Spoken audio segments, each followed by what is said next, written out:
everyone. Welcome. I'm Susan Green, the Associate Curator of Special Collections, Archives, and Research here at Philbrook, and I am so glad to be virtually with you today. Let's go in one of our rooms. So we, of course, are being as safe and social distancing as possible, and I can't tell you how good it feels to be back at Philbrook and to be back in this room.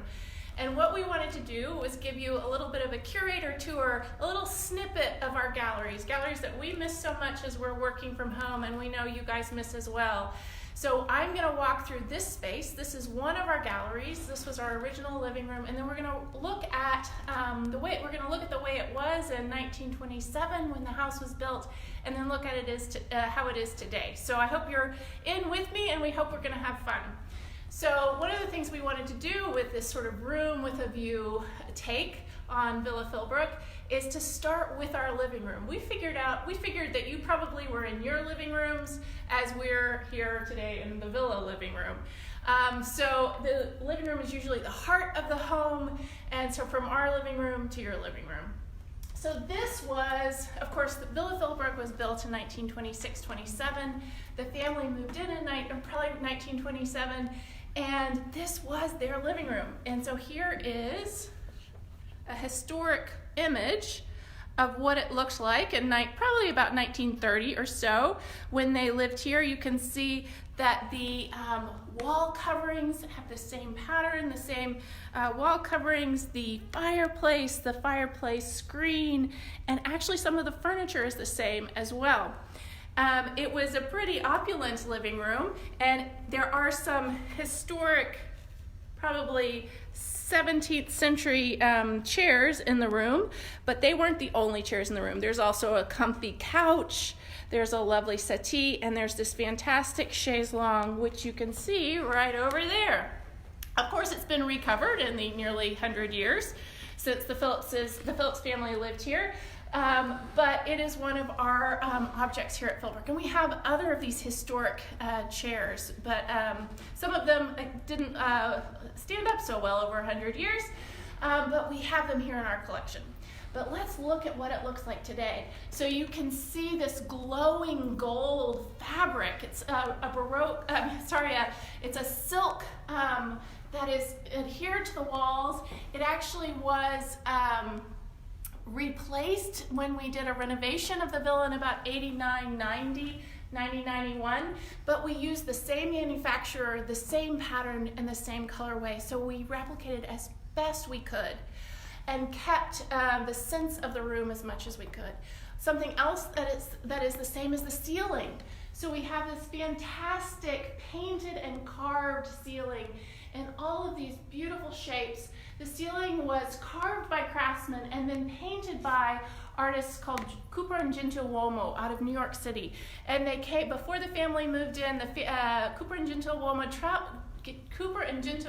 traveled from New York City to Tulsa by train over Thanksgiving and stayed here for about a week to paint all of the different decorative elements in the villa, including this beautiful ceiling.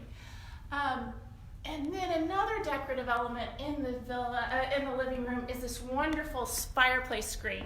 So this fireplace screen shows a gorgeous ship, almost looks like a Spanish Armada, that's flying across the ocean, across Europe to come to the United States. And that sort of sense of Spain and Europe is absolutely in this room. The Phillips family, the architect, wanted to bring a sense of Italy, a sense of Spain, and a sense of Europe to Tulsa, Oklahoma.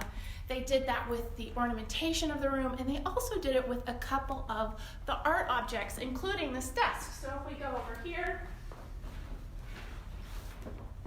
if you look at this version of a photograph, at the very back here in the center, you can see this very desk. We have it in a little different location, but this is a desk from Spain. It's called a vargueño.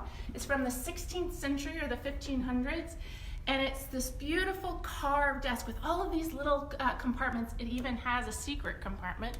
And it's ornamented by these gorgeous enameled panels that tell the story of Saint Ursula. So the Phillips family were bringing objects from Europe to ornament their space. Now, when they gave their home to be a museum, they very specifically did not want it to be a house museum. They didn't want it to be a monument to themselves. So they brought the architect back, they worked with contractors to figure out how to divide up the spaces to make galleries. This was a space, because it was so beautiful and opulent, they did not change the construction of the space, the room itself, but we've always then had artwork hanging here.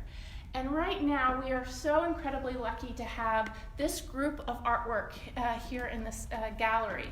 So with these rich golden walls, we have these rich paintings hanging. We have sort of powerful people across their time periods. We have a member of the nobility from England, a signer of the Declaration of Independence, painted by Gilbert Stuart over to the right. We have an absolutely pivotal person in Christianity with Mary Magdalene, and we have a really important Lakota leader with this portrait of Chief Weaselbear. So we have all of these leaders, these powerful people here painted in this room.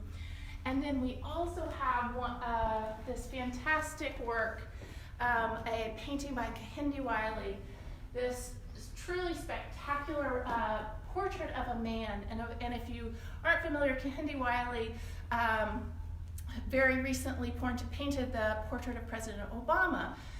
And so he does what's called street casting. So he finds people walking down the street. He likes the look of them, the way they move, what they're wearing, their whole attitude, and he invites them in to select a work from art history, from the Western canon, as they call it, and they get to choose how they're represented. So this man, with his spectacular clothes, chose to be represented as a Velázquez portrait of King Philip IV of Spain. And so we have this man who, from our contemporary times, the 21st century, who probably, because he's African American, because of who he is, may not have been represented in such a powerful way in the Western canon, but Kehinde Wiley portrays his power and portrays him in this fantastic painting. And so he's able to be in this room with our other paintings, with our furniture, and in this room that was given to us by the Phillips family.